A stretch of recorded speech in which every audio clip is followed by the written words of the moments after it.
unchecked insecurity becomes toxic leadership because then we're doing it out of our own. Then we're doing it out of entitlement. Shame is the worst.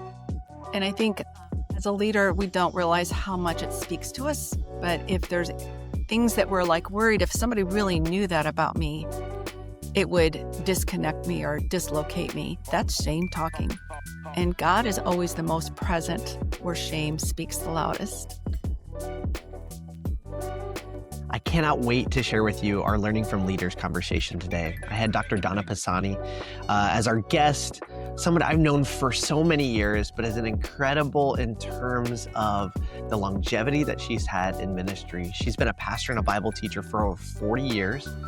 She's so incredibly brilliant too. She has a Master's of Arts in Ministerial Leadership and a DMin focusing on women in leadership.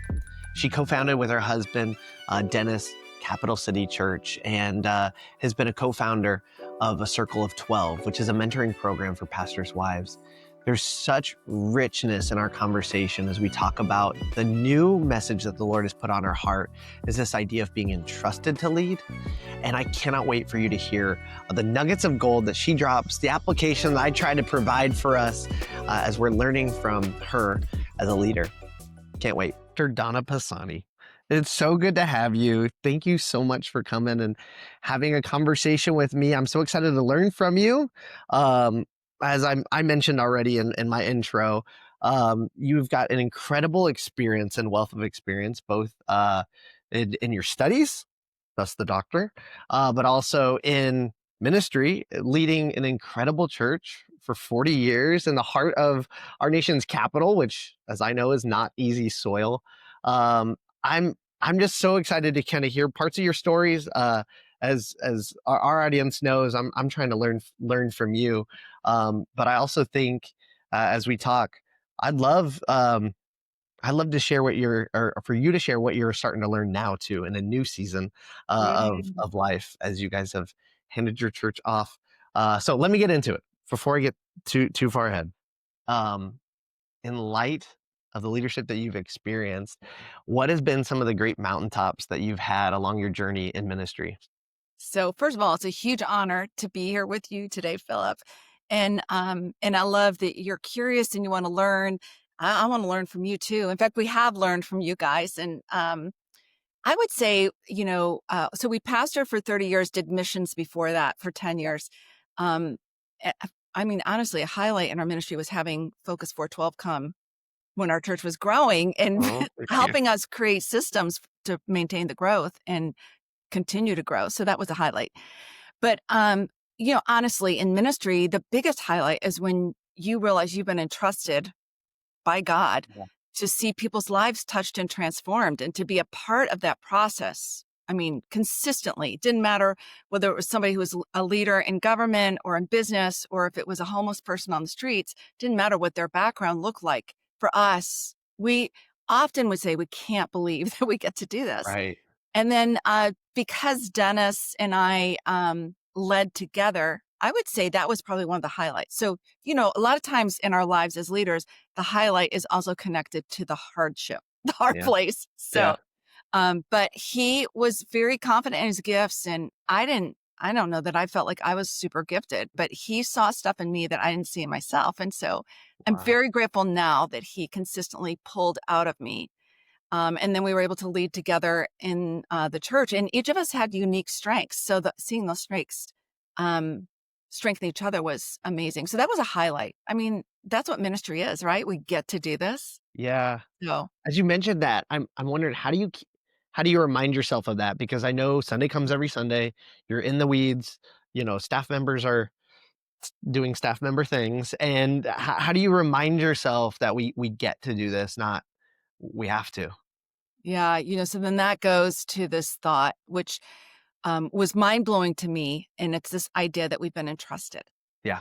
So I think sometimes when first of all, not getting too far from when God touched us. Because That's sometimes it great. can be mechanical. And so you're like, yeah, I've been saved by grace. And then you start doing all the stuff, and your personal, intimate relationship with Jesus sometimes can take a back seat. So it's just having a daily reminder of gratitude of, wow, if it wasn't for the grace of God, where would I be?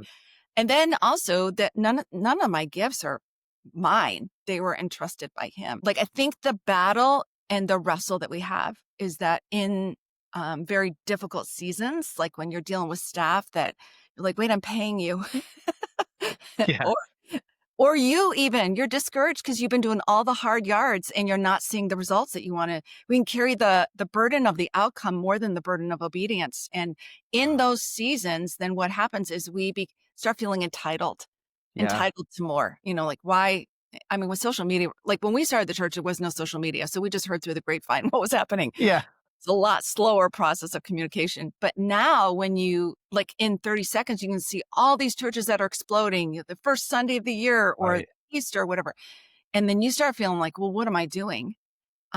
You start feeling entitled to more. And so there's this constant wrestle with being not feeling like you're entitled, but remembering that you're entrusted. And so for Wow. me, that was a huge secret in leadership because when you start feeling like you're losing, you have to go ahead and check your heart, guard it really. I love that because you went over it quick, but it's that we feel the burden of the outcome when we should feel the burden of obedience. And if we're feeling the outcome and the burden of the outcome, that leads to that entitlement when we start to see fruit. Yeah. That connection is it's scary dangerous. Like, and I know is I mentioned, that you've got this incredible book, Entrusted to Lead, this concept of being entrusted and keeping your mindset in terms of, "This is not mine, I'm just stewarding it." Yeah. I feel like it's such a valuable lesson. I'm so excited you know, um, to continue to learn and harness that too, because I think I do. I have a tendency even myself to be like, "What's the goal? How can I Yes. get to the goal? What do I have to do to get to the goal?" And even tying sometimes my behaviors, my relationship with God, or my obedience to Mm. like, well, if I'm obedient, then he will, Yes. versus the goal is obedience. So Yeah, that, because then it becomes transactional rather than relational, yeah, right? I'm right. so I'm so driven, Philip, the same. I'm like a 7 wing 8 on the Enneagram if anybody's listening to that. Very driven. Like if I'm gonna do a goal, I'm gonna put my all in. Like I'm not gonna do 50%. I'm gonna do 110%. Yeah. It is frustrating when you're goal driven to not see it. And I think, again, if you're not careful, it can become transactional and you lose sight of the relational piece of intimacy with Jesus. To me, the key of all of it is like in the serving Jesus, don't lose sight of intimacy with him. Like your time in the Bible shouldn't just be for a sermon or for a team meeting or for whatever. You need to make sure you're building that side of your relationship with Jesus. Anyways, No, that's powerful because I mean, I think you've seen highs and you've seen lows. You've seen it over a series of decades. Like I think as I've now been in ministry, I'm close to 20 years, but I've also realized the things I thought were important the first few years and the outcomes of those first few seasons, I've realized, oh, that's back then that was one half of my years, of ministry, and now it's 1/20th of my years in ministry. Like, how does perspective and mm, I mean, maybe use the perspective that you have to keep us grounded in the fact that it is more about the relationship than it is about the results. yeah, it's really good. I think in over 40 years in ministry, you feel like one event or or one assignment is you're either going to win or you're going to lose. You kind of look at it as winning and Yeah, losing rather than it's a continual process. I mean, I look at the chapter 11 in Hebrews, and it just talks about all these like the hall of faith, right? All these yeah, great people. So it ends with um, but there was all these people who, I mean, they had faith, but they didn't actually see the right, promise. right. To me, that reminds me that I'm part of a much bigger story. So Wow. I would say Yeah, to any leader who's in the weeds right now that's feeling like it's overwhelming and I don't know if it's worth it, it's so worth it because you're not the entire book. You're like maybe even a sentence in the entire right, story of God. That's what the way I feel. So uh-huh, I'm grateful because the seasons that were the hardest, here's the cool thing about not quitting and you keep going is everybody's like, you're so wise. No, actually, this is really cool. I get to use all my failures as wisdom now. so, so you don't have to walk through the same thing. And so, right, um, it's just worth it. yeah, In the season, you may not feel like it is because it's pretty costly. Yeah. Um, but it forms you and shapes you, and if you allow it, it transforms you, and I don't know that I would change anything. Philip, even the things that we walk through because of my own personal stupidity, Right. like, I look back now and, like, I probably coulda handled this situation with somebody a little differently.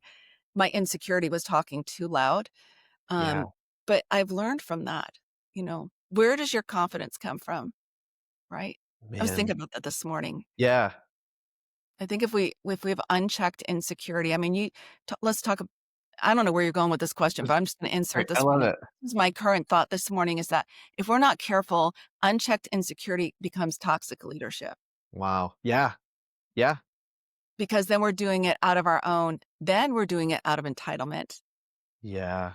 Yeah. So again, unpack entitlement a little bit in a minute, but what do you think? Do you like if you look at the landscape, not anything in particular, but if you look at the landscape of the church right now, what do you think are some of the root systems of why we're seeing some of the things, the good things, Yeah. but mainly like what is the battle? I mean, the the thread I'm hearing and I'm doubling down on even in my own life is that it's perspective. I think that's what you're sharing Mhm. from the reality of 30,000-foot view when you really back up and you realize like I'm not the story. That's what you said. The book is not about me. I can maybe make a sentence. And that's so sobering because my event is the end all be all. And if it doesn't work or it doesn't feel great or it doesn't people don't show up the way I thought, then I'm a failure. And it's like, man, I love how you're talking about putting my confidence in who does God say that I am? What has God called me to do? And all that other stuff could actually trip me up. And then you mentioned the failures. Like I think there's a generation. I think the immaturity in every generation is don't fail, don't fail, don't fail. Mhm, But I mhm. love what you're saying is that my failures are actually what's going to cause me to Yes. be wise because I learned from my own pain way better than I'm going to learn from your pain. I'm like that stinks for you. Try not to do that. And then I'm like, oh, that hurt real bad when I, responded Mhm. sharply or didn't process something. So uh, that's so powerful. To answer your question, though, I think when I'm looking across the landscape, there is a overwhelming theme that I'm seeing of healthy, uh, consistent leadership that is um, present with vulnerable, transparent, authentic, real relationships. They have Mm, people in their life that they have done life with. I say that can know them, KNOW, and can know them, NO them. Like, no, you shouldn't do that. oh, it's so good. And I feel like the minute those go away, somebody begins to isolate themselves or doesn't have Mhm. somebody who's um, speaking into their life. Now all of a sudden it becomes just like sin, it's gonna grow in the darkness and it's Yeah, gonna be unfortunately revealing, uh, somewhere else. So, that I think the power of relationships, which is I mean, that was God's design from the beginning, so it's like, yeah. man, maybe we should we should I know, practice that. I know, So, right? Shame shame is the worst, and I it think is.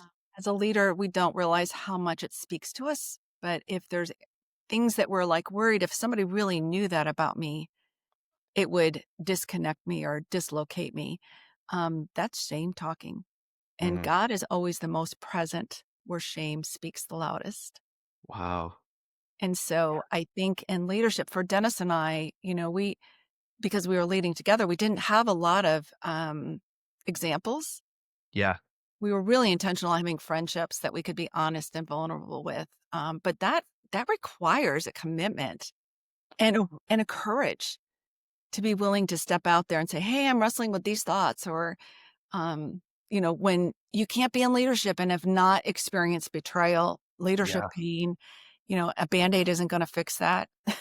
You gotta yeah, dig down deep into the roots, and a lot of times they're reflective of childhood wounds or things that we walked through previously, lies that keep speaking to us, and I just think, like, to your point, there are so many amazing things happening in the church globally right now, like massive things. yeah.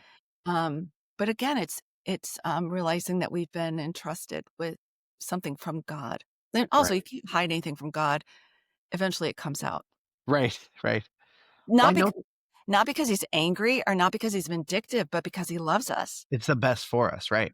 Yeah. Yeah, yeah. Well, I mean, you've had almost anywhere I go, if I say DC, I can drop your name. I can drop Dennis's name, and they're like, "Oh, we love the Pisanis." Mhm. What was that driving factor? How do you do that so well? Why has it been so important, and how has that like benefited you over the long haul? Just developing relationships, um, and cultivating those over so many years. I think Dennis and I realized early on we didn't know what we were doing. It was it was, there was Sudden n necessity. yeah, right. Um, there was no arc, you either were Yeah, part of a denomination or you were out in the Wild West. And so, we just were curious. We wanted to know how to do what God was calling us to do better. So, I mean, for me, a lot of it was just, Lord, I have friends everywhere, but I didn't have any friends in my city. And so it just became very intentional on, Mark and Laura Batterson's, their kids went to to the same school. So started having coffee with Laura. You had to be intentional and not easily offended. Not yeah, Laura's not offensive in any way, but I'm just saying everybody's busy. So you just have right. to keep pushing and not be about yourself. And you're just like, hey, we just need to get together. So I ended up meeting with several pastors' wives who pastored with their husbands in DC for almost 20 years. We had coffee once a month. And out of that grew relationships with our husbands. And for Dennis and I, vulnerability, curiosity, Yeah. Wow. so huge. Yeah. We didn't, again, like we did what we knew to do, but we didn't know how to do a lot of things. And so if we wanted to meet you and we didn't go in to tell you what was happening in our church, we would go in and be like, what are your best practices? What are you doing? Not so much so that we could copy it. Sometimes we did like put it back into our system or whatever we were doing. But more often it was just what is working for you. And I think probably the best way to build relationships, Philip, I don't know if this is what you're asking or not, but to go into it curious. That's great. I think a lot of times, especially in the church culture, we go in because we want everybody to know how, like, our insecurity makes us want to tell other people all the great things we've done Yeah. rather than just going in and saying, tell me about you. And here's what I love the most about being curious and asking questions. It's actually how Jesus led. Yeah. Gospels share over 300 questions that Jesus asked. Wow. Not because he needed an answer, but he knew that with the person he was asking the question from, we're building neural pathways. They're becoming smarter. I'm becoming smarter. Of course, Jesus didn't need the answers, but I become smarter when your world and the largeness of your world or whatever it is invades mine. Oh, it's the best. Man, that's So so cool. part of it is Dennis and I just love people. So Yeah. There's an intrinsic humility though too that I think you guys have, and of course it's hard for you to say, "Yes, we're humble." But it's like knowing you, I yeah. would say like just to come in even with that spirit of curiosity has that humility because you're right. Somebody wants to come in and talk about themselves. That's because they're insecure, they want validation, they need, to be proven. And I will say, I mean, we got to partner with you at Cap City early on when I was partnering with Phil, which means I was late 20s, maybe early 30s, and it never felt like I was disqualified. So I just thank you for not just saying that, but actually living that out and being curious about, okay, what can somebody contribute regardless of their age or experience or, you know, uh, uh, Yeah. uh, so thank you for that. That Thanks. was Yeah. incredible. Thanks for saying that, Philip. Also, Um, you guys came into our church when we were 20 years old. yeah, right. And so it was so helpful because it helped us to see, like, what do we believe? What are Yeah. we doing? Yeah. Yeah. So go ahead, sorry. Um, Well, I kind of want to explore this a little bit. I know you just mentioned it, but there's this dynamic of you and Dennis leading together, and there's this one dynamic of a relationship where the two become one. You're mutually submissive to one another. However, you also are trying to figure out these roles and these responsibilities on the church side.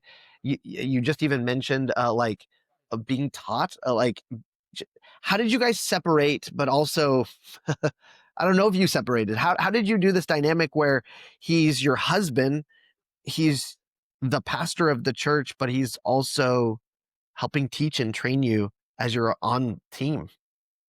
Yeah. So, um, good question. It's probably the question that we get asked the most I'm sure. from couples that are leading together.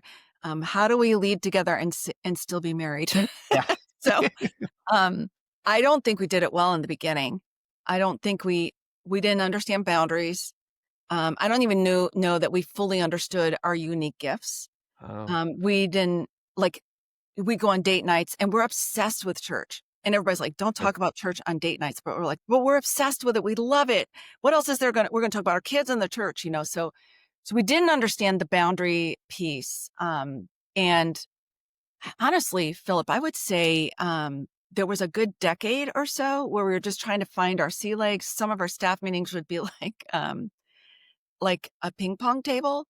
Like Sure. we had not Dennis and I hadn't had a meeting before the meeting, so Right. we were discussing things in front of the staff and, but we learned through time that, like, an important factor is discover your own gifts, then have conversations before you and, like, what are you gifted at? What are you where's your strong suit? And then that would be the area that you'd be overseeing. Then you kind of set up your organizational chart that way, but then also, um, we're married first. Yeah.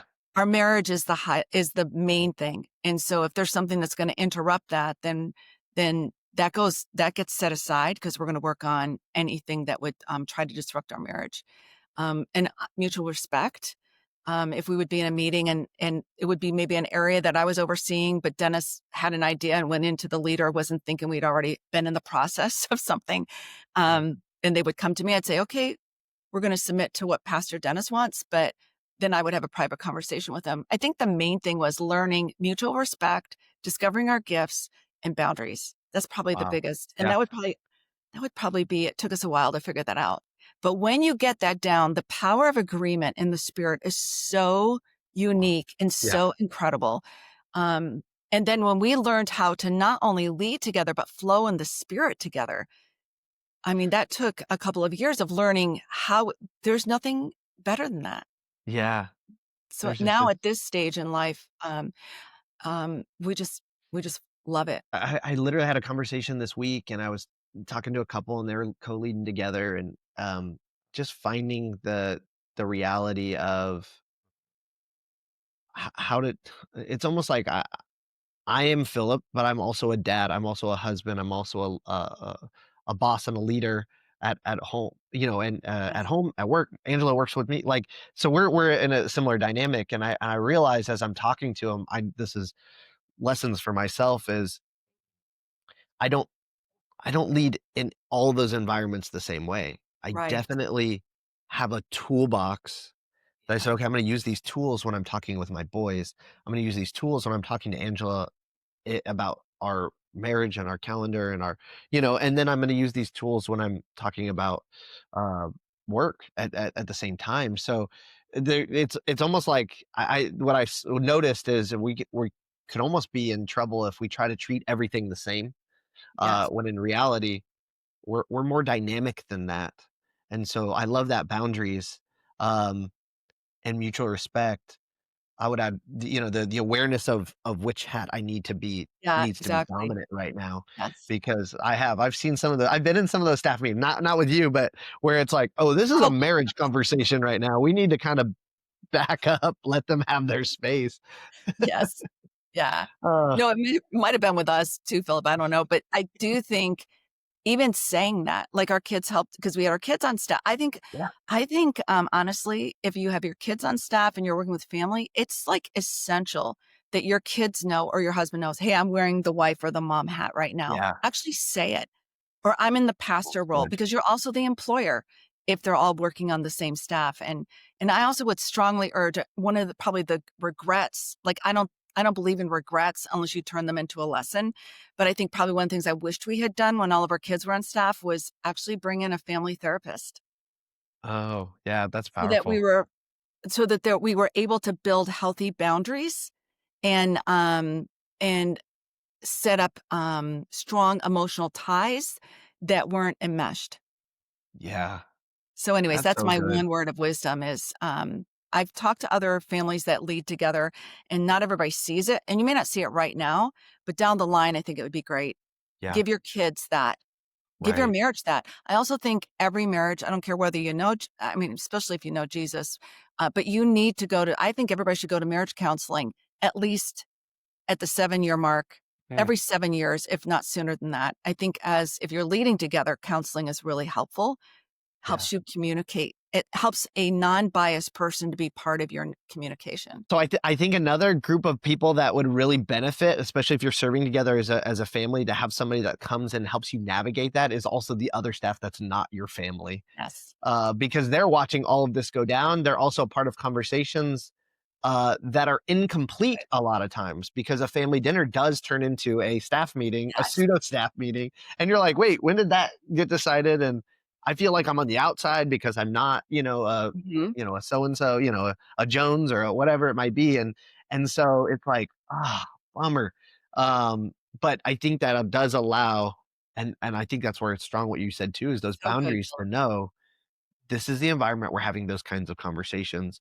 But it takes that self-discipline to say, Yeah. we're going down the road. We don't need to solve this right now. Let's save that for Monday. Yeah. Let's talk about something different. So It's huge, and I good. think, that's huge, and because otherwise you may not be aware of it, but your staff may feel like they're on the outside, but I just also think it's, this leads to this other thing that I would say was one of the most important things I learned later, wished I had learned it sooner. Feedback is huge. Yeah. It And whether you're totally, doing like a yeah. 360 with your staff or you're having conversations with just your spouse or the people that are leading that you're leading. Yep. For I sure. think teaching your staff, first of all, teach yourself. You better be getting feedback from somebody because we all have a blind spot that we can't see. And I used to think feedback was critical, like a critical spirit or criticism. Um, because there were two things. I didn't know how to handle feedback and I didn't know how to handle conflict. And I didn't know that both of those were healthy, like essential parts of every Yeah. organism. Yeah. And so feedback was important, just finding those people that you trusted and not just yes people, but people that would be honest. And then Yep. putting that into your staff is essential because they can't grow if they can't receive feedback.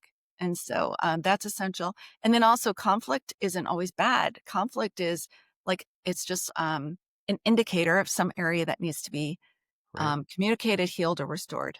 Well, I love Would that conflict leads to greater intimacy because I now know you more, and we've also now been battle tested a little bit, and so because we have hopefully the same end result that we want to see this Yes. reconciliation, it actually knits us together. It's a vehicle to knit us together even greater. Yeah. Oh, Yeah. so true. Fantastic. Again, it's going into it with humility and Yep. curiosity. Yep. So, yeah. I Anyways, love it. I we're love going it. to talk about that, but I know. I I know. talk to so many leaders and they're like blown up because of the conflict and they don't know how to have healthy conflict. But Focus 412 teaches that, right? We try, yeah. Yeah. Again, it depends on. I think this is where it's so important is that our leadership begins with me. Is what securities, insecurities, Yes. wounds, habits have I built that's actually stopping me from engaging in those things? Because you Yes. better believe my team's never going to go that route if I don't take those first steps, model that behavior. So that is extremely powerful. Um, all right, this concept that you have in your book, this entitled versus entrusted leadership. Talk about how you define the difference of those two, because I want to explore a few more things that you mentioned there, because I think it's so powerful for us as leaders to have the right perspective and heart, especially for longevity. It's really good. When I started exploring this, Philip, and when you guys were there, our church, Dennis and I were like some of the oldest people in our church. Our church was primarily between 20 and 40 years old. And so a millennial age group back then, I would call it. So then for us, if I wasn't careful as an older generation, I could say, well, they're so entitled.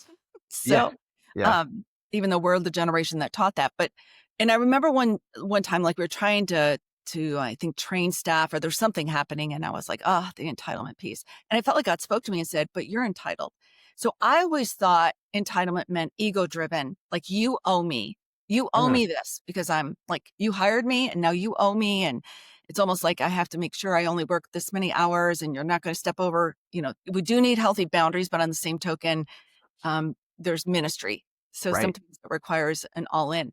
So, anyways, I started thinking that's what entitlement was. And God said to me, "You're entitled." And I said, "Okay, how? I don't feel like I'm saying you owe me." And he said, "Insecurity, being insecurity driven is just as much entitlement as ego driven." And those Wow. are like two faces of the same coin. And that was oftentimes I would feel this like leading to do something in leadership that stretched far beyond what I thought my ability was. And I was like, when you give me that ability, then I'll do that. So I'm entitled to Oh, more wow. before I step into whatever it is, the entrustment. And so it's oftentimes when God entrusts us with something, it looks like an acorn. And we're like, when it looks like an oak tree, like I'm entitled to the oak tree, and then I'll step into it. And we Sure. know this now. The acorn doesn't grow unless you invest it, sow it, use it. And then it's usually through hardship. And through that process, you have no idea what's happened. It's kind of like David. Yeah. David was on the backside of the desert in the wilderness tending sheep, and he had no idea that that was training him. Like, right? He had no Right. idea he killed the lion and the bear. He has no idea in the quiet spaces. His dad doesn't recognize him as a potential leader. His brother kind of throws him under the bus and says, "What are you doing here on the battlefield?" Even King Saul says, "You're only a boy." So Yeah. all of those things are forming him to who he can be. So he could have stopped and said, "Well, wait, I'm entitled. When I get the crown, then I'll step into authority." And Right. so for me, that was the entitlement piece. And I lost sight of the fact that, first of all, these are not my gifts. Yeah. They were given to me for a massive cost. That Jesus died on the cross, Yeah. what he Yeah. gave me. It's not about me. It's not about me being seen. It's not about me building a platform. It's not about me having 40 million followers. It's oftentimes me saying yes in anonymity for years, for decades. I'm happy that people don't know who I am in many cases because it allowed God to form something in me in the backside of the desert. Yeah. So that's the difference. Entrustment is, wow, I get to do this and reminding myself of the cost of what I've been entrusted with. The difference between entitlement and entrustment. Entitlement's super easy. We can slip into that space super Yeah. easy. It's usually in the hard places. When when Paul spoke to Timothy and he said to him in 2 Timothy 1:14, guard the good deposit that's been entrusted to you. Unto It your was when care. Yeah. Timothy was going through hell, right? Yeah. Paul's writing this letter to his spiritual son. Paul's in prison himself. Paul's like, if there's one thing I've learned when you're being persecuted and when nobody believes you and they're not following you and you're building a church in Ephesus, which is crazy. You've got Diana worshipers coming in trying to take over the like all kinds of craziness. He's like, don't forget, you got to guard the good deposit that's been entrusted. So to me, the battle's always going to be over the entrustment and whether ego or insecurity wins, or if we're just humility, like, okay, God, I'm going to do it, even if it's imperfect. Like that, there's the other piece, Philip. I don't know about you, but I have like an Olympic medal in perfectionism. So I can stay awake at 3 o'clock in the morning and rehearse a million times the conversation I had that could have Sure. gone Sure. differently. That was dumb. Um, but that's also entitlement. It's like, can I surrender the failure? Can I surrender the weakness? Can I surrender the imperfection to him and Lord, use it? I'm not going to own it. I'm going to release it to you. Use it.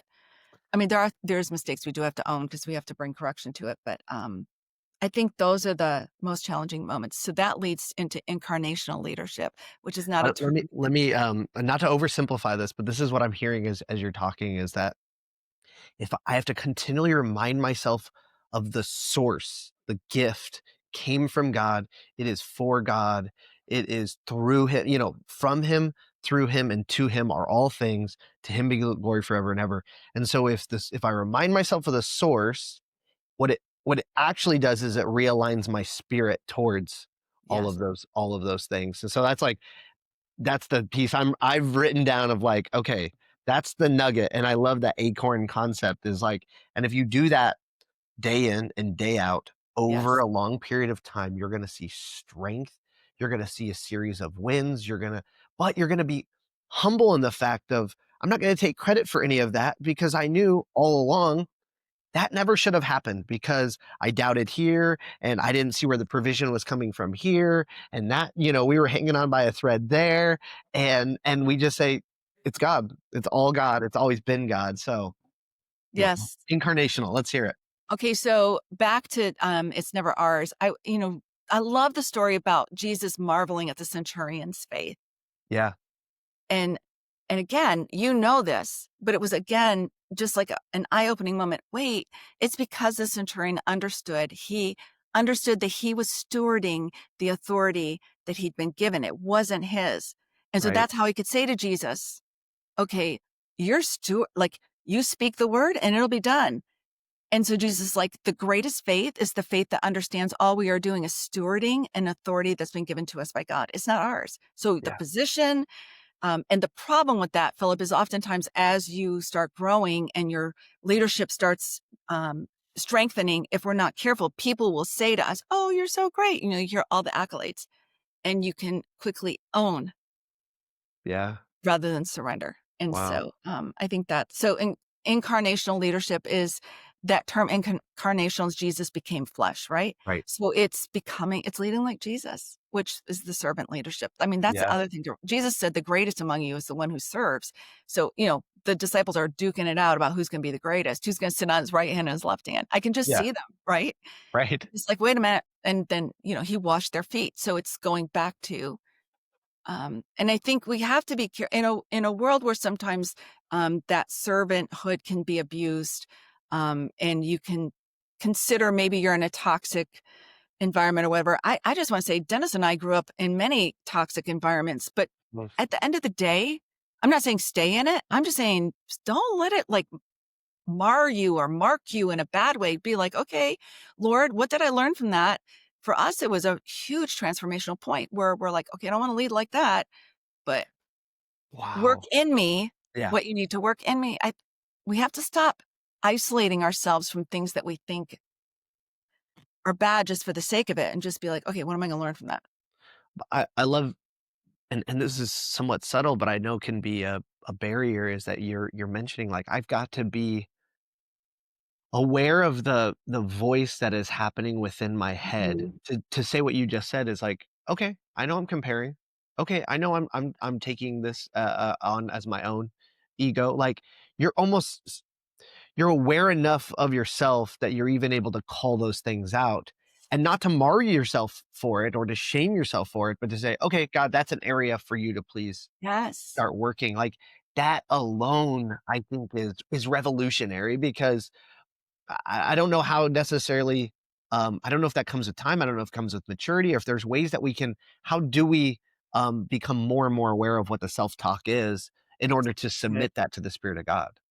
So good, Philip. Well, I just think you have to be intentional on it. I think one of the things that was like one of the biggest breakthroughs for me personally was God spoke to me and said, where your biggest fear or insecurity is, it's an indicator, not an Yeah. intimidator. Yeah, that's right. And that indicator intimidator thing is huge because I can be the very best at arguing for and defending who I'm not, Yeah. rather than being curious of who God's created me to be. So silencing those thoughts, we were just talking about like how do you become aware of those thoughts? I think you just have to pay attention to it Yeah. and maybe jot down, maybe once a week, maybe you do it every day. What am I thinking? Thinking about what you're thinking about. Yes. That's right. That's I don't know if you do that or not. And then Dennis and I have done this for years where we just have daily declarations because you can't Cool. stop a thought. You have Yeah. to replace it. And Yeah. so we did this over our kids. We did this over ourselves. Dennis still does this over all of our entire family.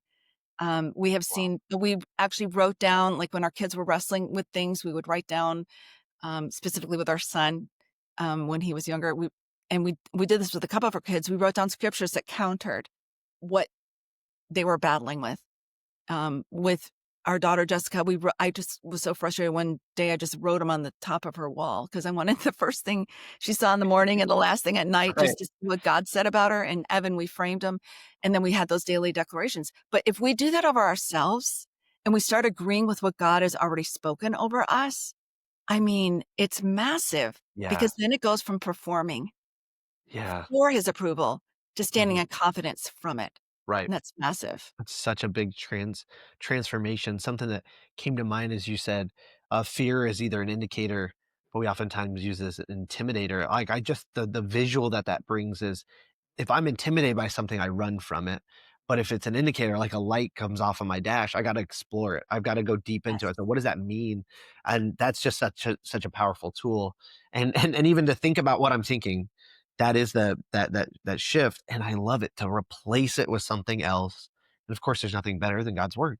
Yeah. God's promises. Now we do something similar in terms of, like, there have been very um major moments in our life where God transitions us, and there's like it's as close as I would say I get to an audible word. It's a more of a premonition, but it is something really clear that He says to us in those seasons, and we treated them like monuments. We write them down, we put them on the wall, so I Good. could tell our boys stories of when Oh, that word came. Here's what He was telling us in this season, so that later I could say, "Thus far the Lord has done, therefore He will so continue to do." powerful. So I love That it. You're is speaking my so language. powerful. I'm gonna do that. Yeah, it's so fun because it's not like we got a pile of stones, but I got a wall full of words, like, and that's, I think I have to do it for myself because I doubt sometimes, "God, are you even here? Did you bring me out in the desert to die?" And it's like, "Oh, no, no. I've been here all along." And I could I just love that. see those steps. Okay, let me ask you a relational question. At Focus 412, we believe the best development happens in the context of relationship. So, who is somebody that's played a pivotal role in your growth as a leader, and what's something practical they did to help you grow? Um, well, first of all, my husband. I So, love him. He's amazing. yeah, he's incredible. So he's mentored me, now in this season where I'm doing more traveling and he's not traveling as much. He's my biggest cheerleader. He Wow. spends probably at least 2 hours a day in prayer over our family and in the word. So I'm super grateful. That's been a Yeah. continuum. And I have several friends in leadership who challenged me, who now have become dear friends. So I would say Holly Wagner was one. She was doing things that in like with women's ministry. And then she and Philip led together. And Yeah. that was the first couple I had seen that led together. And they were not like in the deep South. They were in an urban area. They were in LA. We were in DC. And so constantly, and I knew she was busy. So what I did, Philip, for her to mentor me was I'd like be like, "Hey, do you have 15 minutes tomorrow? Here's my question." So then Oh, that's she was cool. able to give me that time. I think sometimes we have Yeah. this open-ended, "Can you mentor me?" And the mentor's like, the reason why they don't have time is because they're busy doing what you'd love to grow into." Right. So, Right. um, The- yeah. exactly. And then just like every sermon I could find, every book on leadership, I was obsessed with it. Yeah. And the reason That's why I really wrote this incredible. book was because I couldn't find books that were written for men and women leading together. I call it #same team. To me, that was essential. Yeah. I love that. Well, and you can find the book Entrusted to Lead on Amazon. I know there's another one brewing. I won't give anything away, but it sounds like it's an incredible Yeah. concept. I can't wait for that. As we wrap up, is there any word of encouragement you'd like to share with those listeners that are with us today? I would say don't give up. Like keep going. Wow. Um, Yeah. it may be a really rough season right now, but it's not gonna be rough forever. Yeah. And what God's doing in you is much greater than what you could ever imagine. You can't always see it right now. But from me, as a 66-year-old woman who's been in leadership in ministry for over 40 years, I would just say I'm grateful that I kept saying yes. It was a costly yes, imperfect yes, scared yes, just grateful at this point that I did because whether you see the results right now or not, you're part of a much bigger story Yeah. that you've been entrusted with. Don't forget you've been entrusted with that. Yeah. And don't listen, if you keep arguing for your limitations, guess what? You get to keep them. Become curious Oh. about what God's put in you. Wow, yeah, that's strong. Strong word to end on. Well, I want to say thank you for not stopping, for continuing, and for working through difficult seasons and times, but staying true to relationships. And you are leaving. Not everybody gets to see the legacy that they left, but just so you know, it is happening all around you. I know you get to see parts of it because you're mentoring women now, and helping other people go through things that you went through. But I just want to say thank you for staying the course, running the race in such a great way that um, it's helping so many in this new season that you guys are in mentoring. So thank you so much for sharing some time with us and giving us some lessons today. Thanks, Philip. Thank you for Yep. what you do. We are so grateful. It's really an honor.